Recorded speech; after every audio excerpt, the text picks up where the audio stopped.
ओशो कहते हैं कि इस संसार में कोई तुम्हें नहीं मार रहा, तुम्हें कोई बाहरी शक्ति नहीं तोड़ रही। जो तुम्हें अंदर से खत्म कर रहा है, जो तुम्हारी शांति को भंग कर रहा है, वह कोई और नहीं बल्कि तुम्हारा अपना मन है। तुम सोचते हो कि तुम्हारे दुखों के कारण लोग हैं, परिस्थितियां हैं, समाज है, किस्मत है, पर असल में तुम्हारे दुखों का कारण केवल और केवल तुम्हारा मन है। यही मन है जो हर पल तुम्हारे भीतर अशांति का बीज बोता है। यह मन है जो तुम्हें बीते कल की यादों में उलझाए रखता है और आने वाले कल के डर में फंसाए रखता है। यह मन तुम्हें वर्तमान से दूर करता है, और जो व्यक्ति वर्तमान से दूर हो जाता है वही मर जाता है, क्योंकि जीवन तो केवल इस क्षण में है, इसी पल में है। ओशो कहते हैं कि जब तुम दुखी होते हो तो समझो कि मन ने फिर से तुम्हारे ऊपर अधिकार जमा लिया है। किसी ने कुछ कहा, किसी ने कुछ किया, किसी ने न कहा, किसी ने न किया, और तुम विचलित हो गए, तुम टूट गए, तुम भीतर से हिल गए। अब सोचो, क्या वह व्यक्ति जिसने तुम्हें कुछ कहा था सच में तुम्हें दुख दे सकता था अगर तुम्हारा मन शांत होता? नहीं। तुम्हारा मन ही वह माध्यम है जिसके जरिए तुम तक दुख पहुंचता है। तुम्हारा मन ही वह दरवाजा है जिसके भीतर से अशांति प्रवेश करती है। इसलिए ओशो कहते हैं, बाहर मत देखो, भीतर देखो। तुम जिस शत्रु को बाहर खोज रहे हो वह तुम्हारे भीतर बैठा है। वही तुम्हें रोज रोज मारता है, वही तुम्हारी नींद छीनता है, वही तुम्हारी मुस्कान लूटता है, वही तुम्हारी प्रार्थनाओं में बाधा बनता है, वही तुम्हारी आत्मा को बोझिल करता है। तुम समझते हो कि तुम्हें संसार ने चोट दी, पर ओशो कहते हैं, संसार तो वैसा ही है जैसा हमेशा से था। तुम्हें चोट इसलिए लगी क्योंकि तुम्हारा मन तैयार नहीं था, तुम्हारा मन नाजुक था, तुम्हारा मन अहंकार से भरा हुआ था। और जहां अहंकार है वहां हमेशा दर्द रहेगा, क्योंकि अहंकार हर बात को अपने ऊपर ले लेता है, हर शब्द को व्यक्तिगत बना लेता है, हर स्थिति को अपमान समझ लेता है। ओशो कहते हैं कि अगर तुम सच में शांति चाहते हो तो पहले अपने मन को समझो, उसे देखो, उसे जानो। मन को बदलने की कोशिश मत करो, क्योंकि मन को कोई बदल नहीं सकता। बस उसे देखो। जितनी गहराई से तुम मन को देखोगे, उतनी गहराई से तुम समझ जाओगे कि यह मन तुम नहीं हो। ये बस तुम्हारे भीतर चलने वाली एक आवाज है। यह वही आवाज है जो तुम्हें कभी खुश करती है, कभी दुखी, कभी महान महसूस कराती है, कभी तुच्छ। और तुम इस आवाज के पीछे भागते रहते हो जैसे कोई पागल व्यक्ति अपनी ही परछाई को पकड़ने की कोशिश कर रहा हो।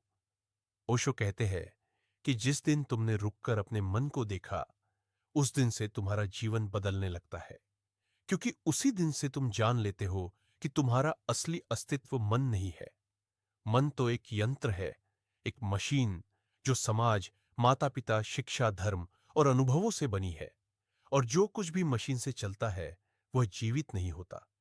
तुम्हारा मन तुम्हें झूठा जीवन जीने पर मजबूर करता है, क्योंकि वह हमेशा तुलना में जीता है। वह कहता है, देखो, वह व्यक्ति तुमसे आगे है, वह तुमसे अधिक सुंदर है, वह तुमसे अधिक सफल है, और तुम उस तुलना में दुखी होते जाते हो। फिर जब तुम किसी और से बेहतर दिखते हो तो वही मन तुम्हें घमंड में डाल देता है। कभी वह तुम्हें नीचा दिखाता है, कभी ऊंचा, पर हर बार वह तुम्हें गिराता है। और तुम सोचते रहते हो कि तुम्हें कोई बाहर से गिरा रहा है, जबकि तुम्हारा गिरना तुम्हारे भीतर से आ रहा है। ओशो कहते हैं, जिसने अपने मन को समझ लिया उसने संसार को समझ लिया, क्योंकि संसार तुम्हारे मन का ही प्रतिबिंब है।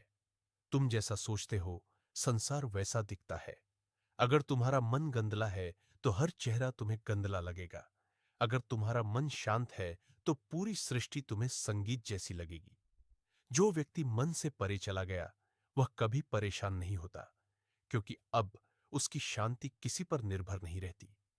अब कोई उसे तोड़ नहीं सकता, कोई उसे भड़का नहीं सकता, कोई उसे मार नहीं सकता। वह व्यक्ति भीतर से जीवित हो जाता है।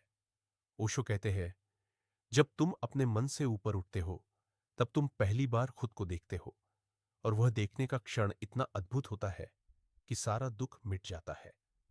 तब तुम्हें पता चलता है कि जो शांति तुम बाहर खोज रहे थे वह तो हमेशा तुम्हारे भीतर थी। तुम ही उसे सुन नहीं पा रहे थे। क्योंकि तुम्हारा मन लगातार बोल रहा था। मन का शोर ही तुम्हारी शांति का सबसे बड़ा चोर है।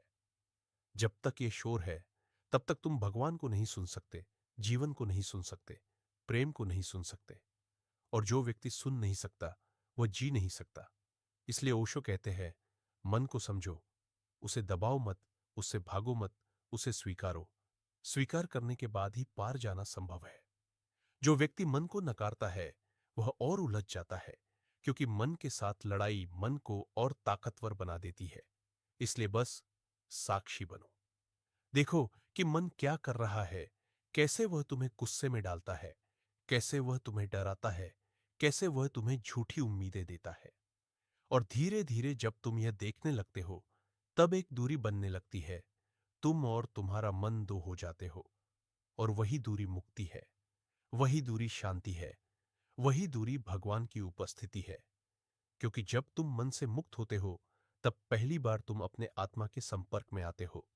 वह आत्मा न मरती है, न दुखी होती है, न डरी होती है। वह सदा शांत, सदा स्थिर, सदा आनंदमय होती है।